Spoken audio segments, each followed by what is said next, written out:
No, no, no. Los pactos de la Moncloa no fueron un acuerdo económico de lucha contra la inflación. Fueron una negociación en un país donde Franco había muerto en la cama, pero donde la dictadura había muerto en la calle. Entre 1974 y 1979, España tuvo las tasas de conflictividad laboral más altas de la historia. El franquismo se había muerto. O hacemos el cambio nosotros o nos lo hacen, dijo un ministro de Franco en los últimos actos de la dictadura. La transición era el intento desesperado del régimen franquista para homologarse en Europa, buscando una formalidad democrática que al mismo tiempo no cambiara las estructuras económicas y sociales del franquismo. Recordad que en el año 74 había tenido lugar en Portugal la Revolución de los Claveles con unos militares de izquierdas. Las universidades en España hervían. Franco murió en el 75, pero la Unión Militar Democrática estaba en los cuarteles y los trabajadores y los estudiantes estaban en las calles y en las fábricas. Fraga mandaba mucho y la policía, a sus órdenes, disparaba a los trabajadores para que no se les fuera de las manos el régimen. Claro, la crisis de 1973, la guerra del Yom Kippur, dinamitó un modelo que ya hacía agua porque estaban compitiendo tres ejes que se hacían daño mutuamente: la Comunidad Económica Europea, Japón y los Estados Unidos. La multiplicación por 4 de los precios del petróleo puso en cuestión un modelo que se había construido desde el Plan Marshall, que buscaba reconstruir la economía europea haciéndola dependiente del petróleo y de los dólares. El franquismo no respondió a la crisis de esa del 73, de la guerra del Yom Kippur, hasta el año 79, que fue el primer plan energético nacional. Años perdiendo recursos. ¿Y cómo respondió el capitalismo provincial español? Pues como siempre, sobre las espaldas de los trabajadores. Eso eran los pactos de la Moncloa. Se trataba de recortar los salarios de los trabajadores y evitar las huelgas, de poner en marcha el desmantelamiento industrial, de empezar la desregulación laboral, de vender las empresas públicas. A cambio, se entregaban unos compromisos que eran lógicos en cualquier país que se quisiera democratizar. Claro, hasta el 78 no tendríamos una constitución y eran pequeños adelantos. ¿Pudo ser la transición de otra manera? Pues mirad, en vez de mirar la correlación de fuerzas, Vázquez Montalbán dijo que había que mirar la correlación de debilidades. Por un lado, el franquismo no era tan fuerte como para garantizar su continuidad. De ahí la caída de Ares Navarro, que fue la primera opción del rey Juan Carlos. Pero tampoco la oposición era tan fuerte como para exigir la ruptura. Y por eso, ahí están los pactos de la Moncloa. Y también el sistema electoral, lleno de trampas, y los amagos de golpes de Estado de los militares franquistas. Y la exigencia de silencio. Porque los pactos de la Moncloa fueron la capitulación de un país que salió del franquismo, claro, con las fuerzas sociales y políticas golpeadas y siempre con el ruido de sables y el miedo. Franco murió en noviembre, pero nos dejó 5 fusilados en septiembre, un par de meses antes, para que todo quedara atado y bien atado y tuviéramos miedo. Pero pese a todo, los trabajadores se echaron a las calles. Seguramente se pudo ir durante la transición un poquito más lejos, aunque no creo que mucho más. Porque el PSOE de Felipe González tenía una agenda moderada mandada desde Alemania. Porque el PC de Carrillo tenía miedo. Porque el resto de la izquierda estaba fragmentada y este país quería algo, pero no tenía la enseñanza de ir más lejos. Y además estaba la tutela americana y europea. Los pactos de la Moncloa no fueron firmados por la patronal. Estaban fuertes, se sentían apoyados por el sistema. En cambio los firmaron el PC y Comisiones Obreras. Siempre con esa responsabilidad que tiene la izquierda en España para compensar la irresponsabilidad histórica de nuestra burguesía. La patronal no hacía falta que firmara, podía presionar, querían más. Encima no estaban por la labor de poner en marcha un Estado social. Les gustaba el ruido de sables, porque hacían una musiquita que ellos pensaban iba a hacer bailar a los obreros al son que a ellos les gustaba. Las cesiones de la derecha en los pactos de la Moncloa eran las obligatorias, las mínimas en una democracia que quisiera homologarse en Europa. Adelantaron la Constitución. No había otra cosa. En cambio, las cesiones de la izquierda son las que explican por qué seguimos siendo el país más desigual de nuestro entorno, por qué nuestro Estado social es más débil incluso que el de Portugal, o por qué las élites políticas tienen tan poco compromiso con lo público. También nos explican por qué tenemos esas tasas insultantes de desempleo, que le dan igual a nuestro tejido empresarial. Los pactos de la Moncloa fueron un espejo de la correlación de fuerzas en la España del 77. Como ocurrirá ahora en cualquier pacto que alcancemos. Si en 1977 aquel acuerdo sirvió para que nuestro capitalismo fuera menos social que el de nuestro entorno, los acuerdos a los que llegamos después de esta guerra contra el COVID-19 deberán expresar el consenso que están haciendo en España por un contrato social que no deje a nadie atrás. En 1977 el PC y Comisiones Obreras mandaron a los trabajadores a dejar las calles y dejar las huelgas y aceptar los recortes salariales. Los trabajadores no les escucharon. Ahora, de lo que se trata es de obligar a que los que más tienen ayuden más a construir ese nuevo contrato social. Los pactos de la Moncloa salvaron al viejo mundo que venía del franquismo, mientras que ahora se trata de mirar mucho más lejos y con mucha más generosidad. Y a diferencia de lo que pasó en 1977, ahora, sin miedo. Bienvenidos a la frontera, desobedientes.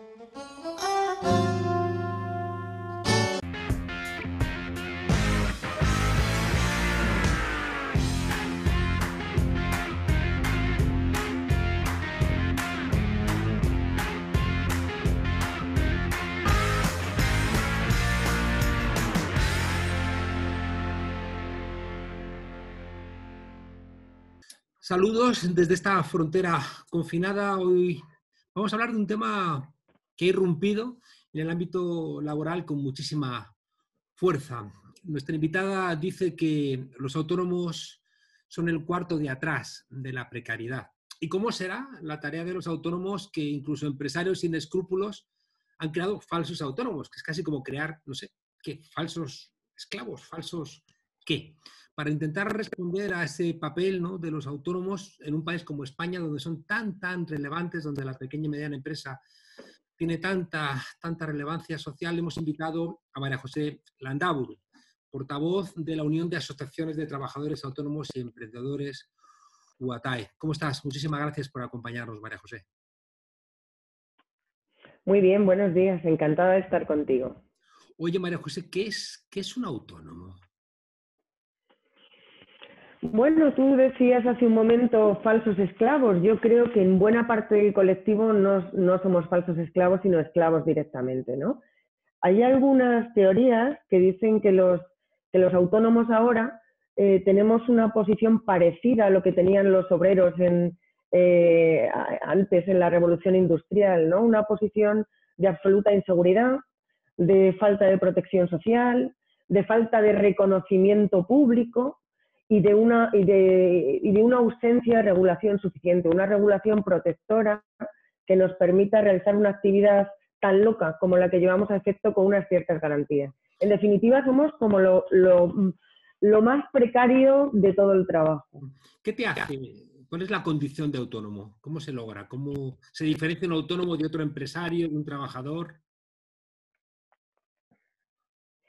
Bueno, en nuestro país uno se hace autónomo básicamente por obligación y lo que te obliga a dar ese salto es pues el desempleo, la dificultad de encontrar un trabajo razonable, el ser expulsado en definitiva del mercado de trabajo. Nuestro perfil no tiene nada que ver con el empresario que tiene una maravillosa idea y la desarrolla en un garaje y luego vive feliz desarrollando pues, un tipo de actividad creativa.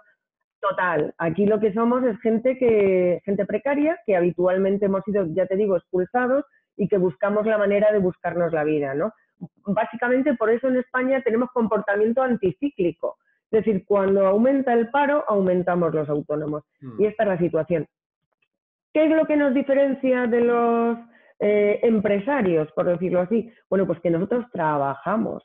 Nosotros ponemos día a día nuestra fuerza humana productiva en desarrollar una actividad. Con independencia de que en ocasiones necesitemos ayuda de otros trabajadores y les contratemos, pero nosotros siempre estamos ahí. Lo que ponemos es nuestro esfuerzo personal y diario y no simplemente una inversión en capital.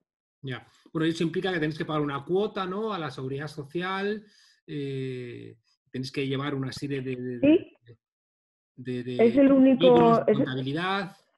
Sí, es el único ejemplo que yo conozco de actividad económica donde antes de siquiera saber si vas a tener un beneficio tienes que empezar a pagar, pero curiosamente está así establecido en este país. Seguramente por cierta sospecha que ha existido siempre sobre nosotros, que no nos ha diferenciado efectivamente de los empresarios ni de la fuerza del capital, y por eso ya te digo, es una barrera hasta psicológica. Antes de empezar a recibir un solo euro, tienes que empezar pagando. Que es como lo que te va a posibilitar a ponerte en marcha, ¿no? Efectivamente. Tú antes de iniciar ninguna actividad económica por cuenta propia, te tienes que dar de alta en Hacienda y en Seguridad Social. En Hacienda es un mero alta, es un mero trámite administrativo, pero la Seguridad Social ya sabes que a partir de ese momento tienes que empezar a pagar. Y una pasta.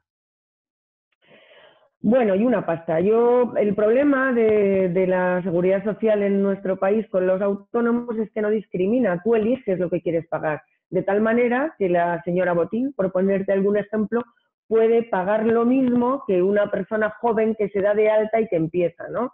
Es un sistema de elección contra el que nosotros protestamos absolutamente, porque entendemos que tiene que pagar quien más tiene para que aquellos que empiezan, que tienen menos, que desarrollan actividades que necesitan un empujón, puedan pagar menos. Y todos estemos protegidos, porque es que el sistema de seguridad social de este país para los autónomos es de mínimos, ¿no?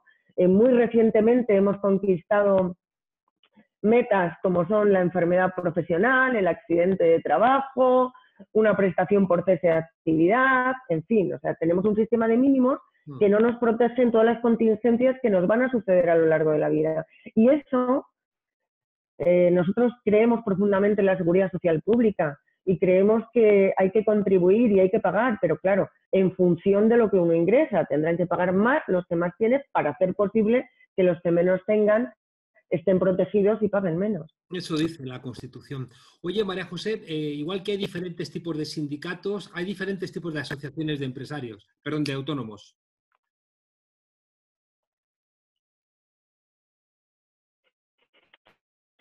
Sí, esto surgió, digamos que la representación del colectivo surgió de una manera otorgada, ¿no? A través del reconocimiento público que algún gobierno de hace una década y media organizó. Entonces, en este momento hay 3 organizaciones que somos representativas, reconocidas como representativas. Sin embargo, nosotros lo que pensamos es que la representación de los ciudadanos, la representación de los trabajadores, solamente se puede orquestar a través del voto de los trabajadores, ¿no? Son ellos los que tienen que legitimarnos, los que tienen que decir qué organización les representa y de qué manera les representa. Bueno, estamos en esa pelea porque nos parece que esa será la mejor forma en que podamos transmitir de verdad lo que la gente piensa y lo que la gente quiere y por tanto seamos interlocutores democráticos y conformemos una representación digna para el colectivo. Vamos a ver si lo conseguimos pronto. Oye, antes de la crisis del COVID-19, ¿cómo estaba el mundo de los autónomos? Pues mal, tú también apuntabas un dato antes. Fíjate que 225.000 calculamos de personas que trabajan por cuenta propia son falsos autónomos. Es decir, el colectivo está trufado de precariedad, de gente que es autónoma porque la obligan a serlo, de gente que ni siquiera tiene conciencia de ser autónomo, simplemente sabe que trabaja para alguien que le paga cuando quiere y como quiere y que no tiene ningún tipo de garantía. Por otro lado, hemos visto informes de Gesta, ¿sabes?, de la Asociación de Técnicos de Hacienda, que dice que los ingresos del colectivo oscilan en el entorno del salario mínimo. Esta es la situación real de trabajadores sin derechos, trabajadores como que todos conocemos, todos tenemos en la cabeza, como los riders, los repartidores a domicilio, como los distribuidores, pero ya todo el mundo, hoy la externalización productiva se ha convertido en un instrumento del capitalismo salvaje para precarizar a los trabajadores. En la medida en que los sindicatos han ido consiguiendo derechos para los trabajadores asalariados, han encontrado esta fuga para precarizar. Y entonces, pues casi en cualquier actividad que te puedas imaginar, incluso en la función pública, en la administración pública, hay muchos trabajadores clase B que somos autónomos.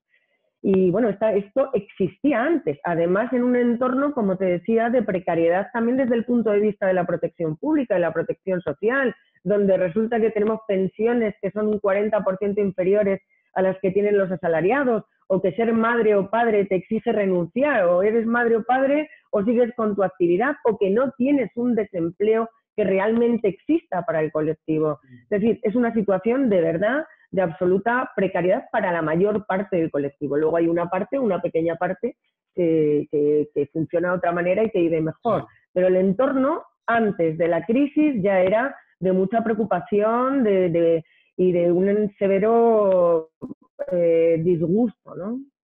Claro, y encima viene la crisis, viene el estado de alarma, viene el cierre. Claro, y la pregunta obligatoria es, comparar con la crisis de 2008, ¿no? Entre la actuación del gobierno ahora y la actuación del gobierno en 2008. ¿Qué diferencias encontráis? Bueno, pues las diferencias que encontramos es que esta vez se han acordado de nosotros. ¿Sí? Algo que no pasó en el 2008 de ninguna manera. Si te acuerdas, Juan Carlos, fue el momento en que los bancos que fueron rescatados dejaron de dar créditos especialmente a nosotros, que no teníamos garantías para hacerle frente, ¿no? Entonces tuvimos una situación de parálisis de financiación, de parálisis en la demanda y de una respuesta desde lo público que fue nula, absolutamente nula. ¿Cuál es el entorno de la crisis de ahora? Esta es una crisis mucho peor. Todos lo podemos ver, ¿no? Y todos tenemos todavía la angustia en el corazón sin saber qué es lo que va a pasar. Bueno, pues lo primero que hemos obtenido ha sido que el gobierno ha pensado en nosotros. Hemos podido interlocutar con él, hemos podido decirle las cosas que consideramos preferentes y hemos ido sacando algunas, que ahí a quien le parecerán mejores, a otros le parecerán peores, siempre se puede pedir más, pero esto es un esfuerzo colectivo, ¿eh? Nosotros no queremos que solamente se ayude a los autónomos, nosotros entendemos que juntos los empresarios, los asalariados, los trabajadores, los autónomos, todos con sacrificio, porque no vamos a poderlo hacer de otra manera, salgamos de esta. Y eso es importante que se nos considere a todos como así pienso que se ha hecho. Y todos vamos a tener que hacer sacrificios y todos vamos a tener medidas de contención para salir de aquí, de alguna manera, vamos a ver cómo, pero lo más reforzados posible. Las medidas, cuéntanos 3 medidas relevantes que haya tomado el gobierno que estén ayudando a los autónomos. Pues mira, una que nunca se había producido, que nunca habíamos podido tener, que es tener una prestación para la parte del colectivo más vulnerable, que va a recibir una cantidad equivalente al 70% de su base y además exención de su propia cuota. Eso significa ya no tengo que pagar a la Seguridad Social y además recibo una prestación. Esto es fundamental. Eso luego la posibilidad de... en torno a 1.000 euros, ¿no? Más o menos. Sí, si están en la base mínima, en torno a 1.000 euros. ¿No? Que no es una cuestión menor. En un momento en el que no tienes nada, pues por lo menos puedes liberarte de ese pago y además recibir una prestación. Luego, la posibilidad de aplazar los impuestos. Porque claro, nosotros ahora teníamos que pagar los impuestos que tenían que ver con el primer trimestre y eso ya se ha podido aplazar. La posibilidad de tener moratoria de las cuotas que salgan a partir de ahora. Y una cosa muy importante, Juan Carlos, es la financiación. Poder pedir préstamos que se abonen hasta en 20 años con el aval del Estado, con un año de carencia. Bueno, yo eso no lo he visto nunca. Claro. Por tanto, tenemos ahí, es verdad que la situación es difícil y es verdad que muchos de nosotros hemos tenido o que cerrar o que la caída de nuestra actividad es muy, muy seria, estamos confinados. Pero bueno, por lo menos durante este tiempo aplazamos pagos, tenemos liquidez y bueno, podemos optar a seguir manteniéndonos, a pensar en qué vamos a hacer luego, a reforzar nuestros esquemas de trabajo. Bueno, tenemos una cierta tranquilidad. Ha habido una sin perjuicio que ya te digo, nos gustaría... Te escucho. Perdón. No, te decía que eso sin perjuicio de que nos gustaría tener más cosas, claro. Nos gustaría también poder obtener ayudas para los gastos que tienen que ver con la propia actividad. Imagínate en este momento personas que tengan aplazada el pago de maquinaria o de bienes o de tal, pues eso nos gustaría. Lo estamos trabajando también con el gobierno y esperamos que en sucesivas medidas, en sucesivos paquetes de contención se nos considere. Yeah. Ha habido una cierta polémica con la Comunidad de Madrid, ¿no? Que es verdad que parece que quiere representar Isabel Díaz Ayuso la confrontación con el gobierno y había habido una polémica con los autónomos. ¿Cómo ha sido eso? Bueno, pues esto ha sido con que nos molesta bastante que se nos utilice políticamente, ¿no? Y en el momento en que en que todos estamos angustiados, primero por la salud y luego por la economía, pues que se lancen a bombo y platillo medidas que pretenden confrontar con otras, pues hombre, nos molesta, ¿no? Nos molesta cuando además, cuando miras las medidas, que ojo, todas las ayudas son bienvenidas, pero cuando se generan expectativas al colectivo y luego resulta que te das cuenta de que presupuestariamente no hay nada y que tú sabes la de llamadas que hemos tenido cuando se anunció la primera medida del gobierno de la Comunidad de Madrid que era como, bueno, nos iba a salvar a todos. Y resulta que a los 3 días se habían agotado. ¿Por qué? Porque solamente podían llegar al 0,4 de los autónomos de Madrid. Bueno, pues nosotros hemos recibido un montón de llamadas angustiadas de autónomos y autónomas que nos decían, se ha cerrado la línea, no lo he hecho bien, ¿cómo puedo hacer? Y les tienes tú que poner el espejo delante de la cara de que esto no existe. Luego, nos anuncian grandes medidas de financiación. Cuando vemos lo que hay detrás, en avales, vemos que hay exactamente 20 millones de euros, que es un 0,2 de los que ha puesto el gobierno del Estado. Entonces dices, oiga, que nos parece bien, que 20 millones de euros que los cogemos, pero no genere usted esta confrontación, estas expectativas en la gente que luego lo pasan aún mucho peor, ¿no? Claro. Y esta ha sido la situación que nos ha parecido una tomadura de pelo en un momento en que yo creo que la política podría quedar aplazada hasta que pase esto. Y luego que entren en dialéctica como les parezca. Pero en este momento ocúpense, por favor, de intentar echar una mano y no de sacar un dudoso rédito político. María José, te pido que intentes resumir, que quiero preguntarte 2 o 3 cosas y nos hemos comido el tiempo. Venga. Autónomos y la España vaciada. Bueno, es fundamental. Nosotros somos la palanca para poder hacer que ese vacío se convierta de alguna manera en riqueza, se convierta en trabajo, se convierta en repoblar los sitios. Pero para eso también es muy importante que tengamos medios, instrumentos para llevarlo a efecto, ¿no? En un momento donde de la aldea global y de la comunicación es necesario apostar por las nuevas tecnologías, apostar porque la gente tenga acceso a ellas y que podamos competir en ese universo, ¿no? Eso también existe un esfuerzo público para hacerlo posible.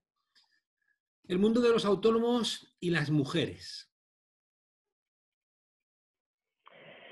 Pues fíjate, si dentro de la precariedad de la que hablábamos, pues el epicentro de la precariedad somos nosotras. Antes te da un dato, ¿no? Que las pensiones de los autónomos son en media el 40% de las de los asalariados. Bueno, pues las de las mujeres es casi el 50%.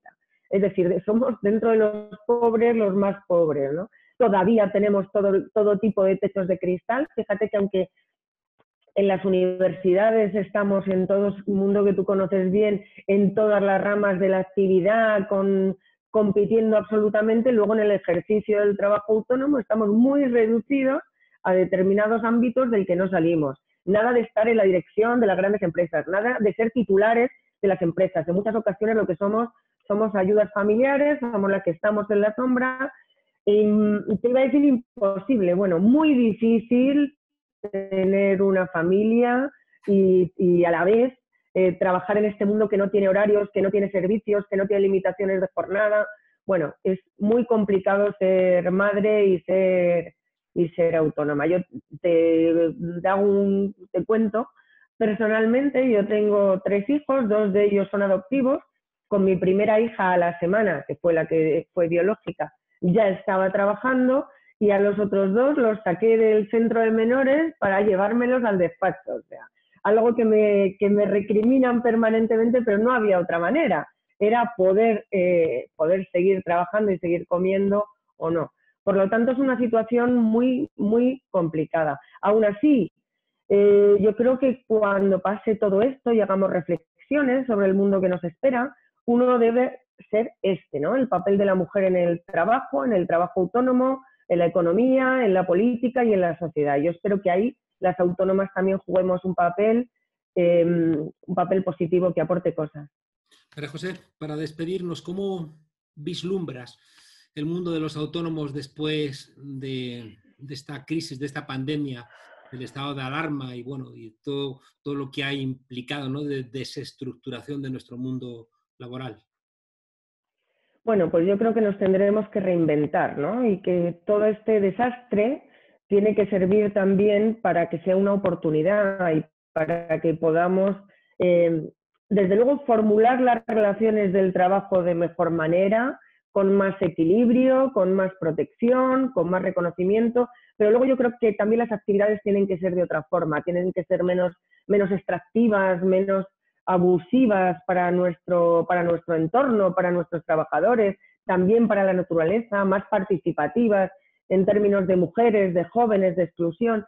Yo creo que ese es el escenario por el que deberíamos trabajar. No estoy segura de que las grandes ideologías liberales y el capitalismo en sí, que lo impregna todo, nos lo ponga fácil, pero por lo menos debemos intentarlo. María José Landaburu, portavoz de la Unión de Asociaciones de Trabajadores Autónomos y Emprendedores, UATAE. Muchísimas gracias por estar aquí en esta frontera. Mucha suerte y ojalá el mundo de los autónomos, que como decíamos antes, parece que es una precariedad que se ha colado por la puerta de atrás, encuentre la dignidad por la que estáis peleando. Muchísimas gracias.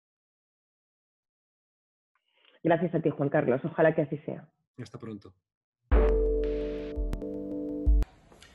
¿Qué tal, Juan Carlos? Acá seguimos informando desde América Latina que, por supuesto, de la misma manera que le pasa a ustedes, está atravesada por la pandemia del coronavirus. Lo político, lo económico, lo social y, por supuesto, lo sanitario. Y la respuesta de cada gobierno mucho depende de lo que esté pasando en cada uno de los países. Y Estados Unidos, fundamental para la región, aún en medio de la crisis por la pandemia y más de 300.000 personas afectadas y 8.000 muertos, no se olvida de América Latina y acusa al gobierno de Nicolás Maduro de ser el principal gestor del narcotráfico en la región. Pero no contentos con esto, decidieron enviar buques de guerra al Caribe, supuestamente para combatir el narcotráfico. Pero todos saben que si se acusa a Venezuela de narcotraficante y se manda buques de guerra al Caribe y se dice que el objetivo es la lucha en contra del narcotráfico, 1 más 1 es 2. El objetivo es claramente Venezuela. Querido Wheeler, usted proporcione poemas, yo proporcionaré guerra. Eso está muy bien, señor Keynes. Sí. Pero Juan Carlos no solamente lo acusa el narcotraficante al gobierno de Venezuela, además ha planteado un marco de transición democrática apoyado obviamente por todos los gobiernos de derecha de la región.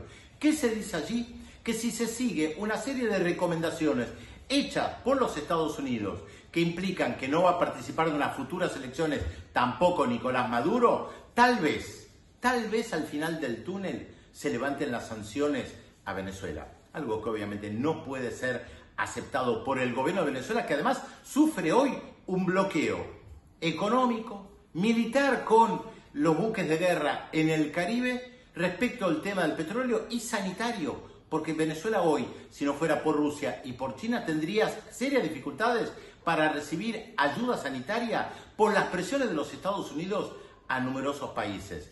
Cualquier planteo que se haga de Estados Unidos para lo que ellos llaman una transición democrática, obviamente cae en saco roto. ¿Y qué van a decir de Estados Unidos? ¿Ven? El gobierno de Nicolás Maduro no acepta ningún tipo de condiciones para una transición democrática o para la democratización del país. Es casi kafkiano. En Guyana continúan las crisis políticas tras la suspensión del escrutinio de los comicios generales del pasado 2 de marzo, en medio de un proceso que ha sido denunciado de irregular por parte de la oposición de ese país y por observadores internacionales. Y mientras esto sucede, Juan Carlos, ¿cuánta gente fuera de Guyana se acuerda que hace poco más de un mes hubo elecciones, que hubo denuncias de fraude y que no hay un resultado? Y sin embargo el mundo parece callar. No podemos dejar de recordar lo que pasó en su momento con Evo Morales en Bolivia y las voces que inmediatamente se alzaron hasta llevar a la propia renuncia de Evo Morales. Más de un mes de elecciones en Guyana. Pero claro, quien está al frente del gobierno no es progresista. Y desde la oposición, que se dice que hubo fraude, sí se apoya posturas progresistas. No es casual esto, Juan Carlos, esto lo conocemos. La doble vara para medir fenómenos políticos también se da en América Latina, es recurrente. Algunas pocas autoridades estatales y municipales deben abandonar el concepto de tierra arrasada, la prohibición de transporte, el cierre del comercio y el confinamiento masivo. Confinamiento en masa. Y claro que tenemos que hablar de Brasil, porque la respuesta de Jair Bolsonaro a la pandemia del coronavirus hoy parece ser un ayuno. Bolsonaro, lo comentábamos la semana pasada, sigue bastante aislado, enfrentado con el ministro de Salud, enfrentado con los gobernadores, especialmente los del norte, pero con casi todos los gobernadores. Pero hay que decirlo también, Juan Carlos, sigue teniendo un fuerte apoyo popular. Y especialmente porque él dice que la economía tiene que seguir funcionando. Y en un país donde gran parte de la población vive de la economía informal y vive de lo que puede recaudar todos los días, lo que está planteando Bolsonaro es casi dulce para sus oídos. Es verdad, ha perdido apoyo de intelectuales, ha perdido apoyo de parte del establishment político, pero no creo que haya perdido apoyo de sectores populares que lo votaron. Y por último, Juan Carlos, déjame recomendar el suplemento especial de Nodal, porque se llama Cuarentena Cultural. Sí, frente a la cuarentena, libros, música, cine, teatro, abierto, gratuito al público, todo eso lo pueden encontrar en nodal.am.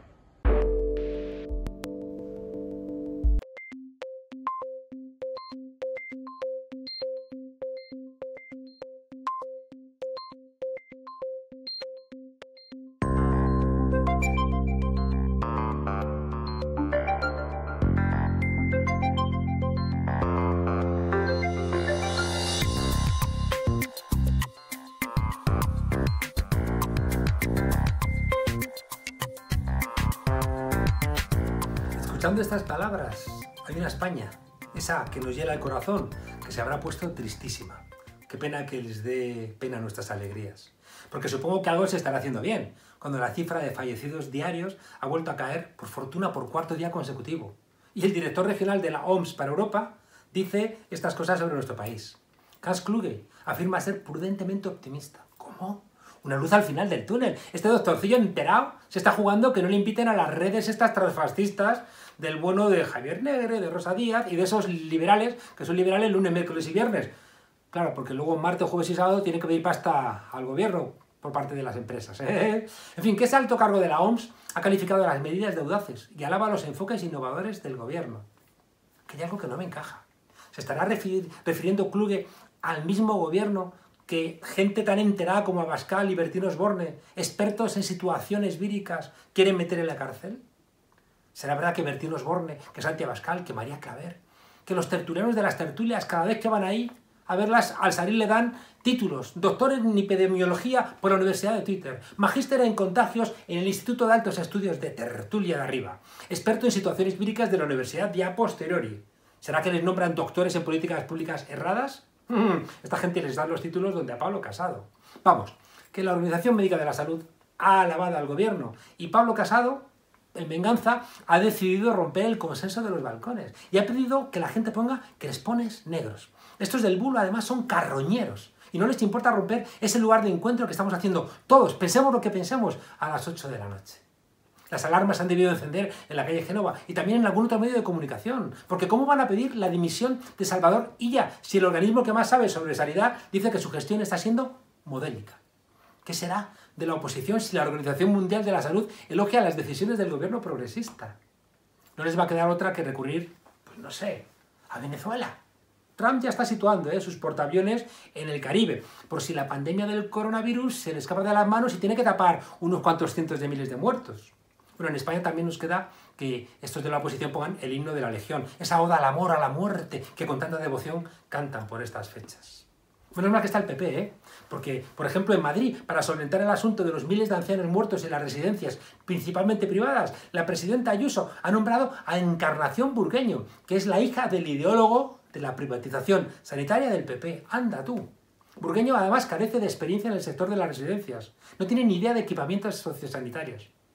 Según Reza, nos cuenta un periódico en su página de LinkedIn, en los últimos años ha sido jefa de ventas de Telepizza, trabajadora de una inmobiliaria y, al parecer, teleoperadora. Vaya usted a saber. Ya tiene que meter la pata a este gobierno para que se nos quite el susto de lo que significaría que gobernasen los de Vox, estos de las fotos trucadas y las firmas trucadas, o los del PP, que tienen casi todo trucado. Dejadme que viaje con vosotros y vosotras a las bellas pobres de Argentina y de toda América Latina de la mano de Guayasamín y de la Garganta Poderosa. ¿No será mejor cantar a la vida y a la solidaridad que dejarnos cercar por la resignación, por la ira o por la indolencia? Porque cuando todo parece jodido, no será cuanto más hay que poner de nosotros mismos. Ese cartel que aparece en pantalla es una campaña del colectivo La Garganta Poderosa. Se trata de sacar lo mejor de nosotros mismos en momentos precisamente como estos. Estamos viendo la crisis en nuestros países ricos desde los balcones, desde las ventanas. Sé que hay dolor, ¿os imagináis en países más pobres que los nuestros? Aquí en España hay gente con dificultades para comer, es verdad, pero estoy convencido de que entre todos vamos a poder ayudarles porque somos la cuarta economía del euro. Pero hay tantos lugares donde los problemas se amontonan. Pobre África, pobre América Latina. El Estado no llega a muchos sitios. ¿Cuánta tarea tenéis, Alberto y Cristina Fernández? En Argentina, después de la devastación del gobierno de Macri y de sus políticas para los ricos, que pagan siempre los pobres y las clases medias, están necesitando ayuda, por mucho que se esfuerce el actual gobierno. Porque allí las emergencias no son solamente sanitarias, y lo son, porque allí también ha llegado el COVID-19. Tienen también terribles emergencias alimentarias, de violencia institucional, de violencia intrafamiliar. ¡Cuántas cargas, por Dios! El coronavirus se suma a las demás epidemias que azotan a las villas con impunidad, porque allí tienen riesgo eléctrico, porque hay cables asesinos, que no matan por mala suerte, sino por negligencia. Están los incendios, está la desocupación, está la desnutrición que hace que los niños no puedan alcanzar su talla, está la narcopolicía nacida de sueldos de miseria y de abandono de lo público. Están además los asesinatos a los pobres, está la trata, los feminicidios con silenciador, porque la pandemia en los barrios pobres de tantos sitios del mundo se llama desigualdad. En las casas acomodadas de Buenos Aires viven entre 4 y 10 personas en cada hogar y se quejan. En la casa de la vecina, de nuestras amigas de la Garganta Poderosa viven hasta 19. Ay, sí que de verdad, ¿cómo pueden? En muchas villas no hay agua potable. ¿Cómo te vas a lavar las manos? Y por eso no solamente hay COVID-19, sino que sigue ahí el dengue. ¿Sabéis que entre vivir en el barrio Zabaleta y la glamorosa Recoleta de Buenos Aires, la esperanza de vida es de 20 años más o menos? La solidaridad no puede conocer fronteras. Y no nos olvidemos de que siempre hay alguien que está mucho peor que nosotros. Ahí aparece el número de cuenta, porque los gobiernos no llegan, ni siquiera cuando tienen buena voluntad. Y ya que estamos hablando de este colectivo argentino, qué mejor manera de terminar el programa que con un vídeo de la Garganta Poderosa, que es uno de los medios de comunicación más importantes y fiables de América Latina y que además está trabajando con por para desde los barrios. El protagonista de la llamada al aislamiento es Roger Waters, de Pink Floyd, que no deja de ser una llamada a la esperanza. Hasta mañana, desobedientes. Adiós, Guayasamín. Hey guys. So this is where I am. I'm in my studio here. This is where I work. This is actually the very, very old original bass, a gift from Jonathan Wilson on the last tour. And that out there is a beautiful pond. So as you can see, although I'm isolated, as most people are, if they can be, because of the coronavirus, I can still work. So I'm going to play this song, all right? And because I've just sort of finished recording it, like literally 10 minutes ago, and then I thought I'd call you. Whoops. Oh, how's my hair look? Pretty ruggly, and I've emailed you to ask you to send me a phone number or Skype or a WhatsApp or something so that I can get in touch with you and be able to talk to La Garganta Poderosa.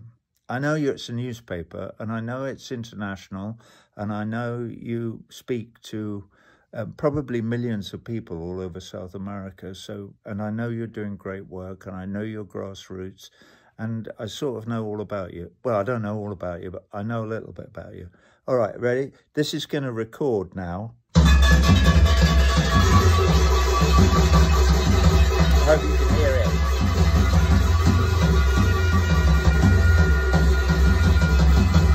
These are the lyrics.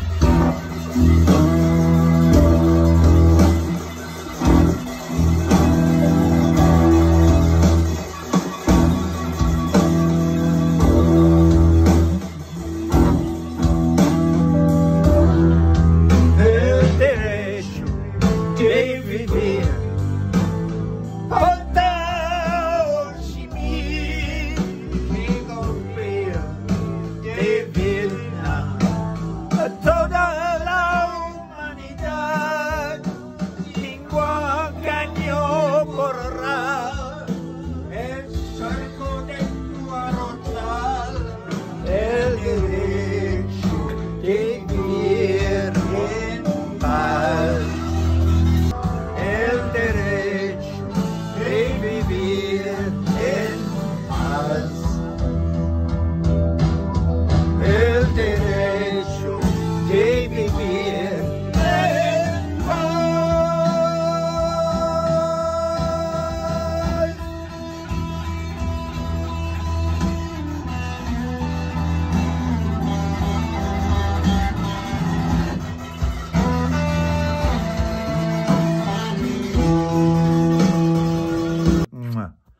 Love you. Okay, so this is from your brother Roger in New York City. Wishing you all well. Please be safe. Please don't go and gather and hug and kiss people in the streets because you're going to get sick. Probably not a really good idea to be that close to that many people because this is a very dangerous disease. And the few of us get sick so that we're there to fight the good fight when this epidemic has passed, the better. So please be careful. All right, lots of love. Bye. Stay home.